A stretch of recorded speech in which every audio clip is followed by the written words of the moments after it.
Hello everyone, আমার YouTube ফ্যামিলির প্রত্যেক সদস্য সবাই কেমন আছো? আশা করছি খুব ভালো আছো। আর আমিও ভালো আছি। এই যে রেডি হয়ে গেছি এক জায়গায় যাবো বলে, মানে আমাদের ছেলের অন্নপ্রাশন। তো সবাই চলে এসেছে এখানটায়, কেউ ওপরে ওঠেনি, এখনও আসেনি। আমি আর আমার বড় যা উপরে উঠেছি একটু ভিডিও করার জন্য। তো আমি আমার বড় যাকে বলছি হাই করো।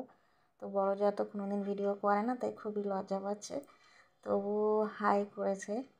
তো ওপরে ডেকোরেশনটা সাজিয়েছে এত সুন্দর, আমার তো খুব ভালো লেগেছে। আর তোমাদের কেমন লাগছে কমেন্ট করে অবশ্যই বলো।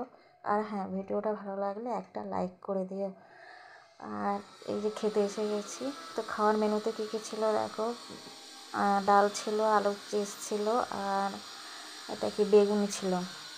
তো ভিডিওটা অনেক দিন আগেকার, এডিট করতে পারি না বলে পড়েছিল ভিডিওটা। যাই হোক, এডিট করেই ফেলাম অবশেষে, প্লিজ একটু মানিয়ে নিও। আর এই যে পটল আলু চিংড়ি দিয়েছিল, তরকারিটা খুব সুন্দর হয়েছিল। সবজিটা, যেহেতু আমি মাটন খাই না, মটন ছিল। এরপরেই মাছ এলো, তো মাছটাও দারুণ হয়েছিল। বড় বড় এত পিস, আমি অত বড় ঠিক ভালো লাগে না। তো তোমরা দেখতেই পাচ্ছ, এই যে মাছগুলো ঠিক দেখো, মাছের সাইজগুলো বড় বড়।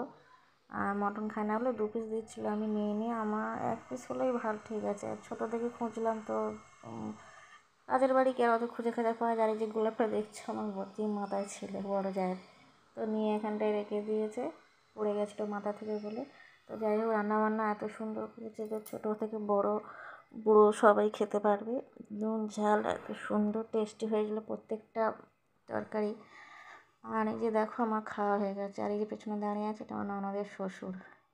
তো আমি ভিডিও করছিলাম, যেহেতু আমার খাওয়া হয়ে গেছে, আমার পাত দেখতে পাচ্ছ পুরো খালি। আর আমার হাজবেন্ড, আমার বড় ছেলে বসে আছে মটন দিয়ে খাচ্ছে। আমার বড় যা মটন খায় না, মাছ খাচ্ছিল। তো আমি যেহেতু মটনটা খাই না, আমার খাওয়া শেষ হয়ে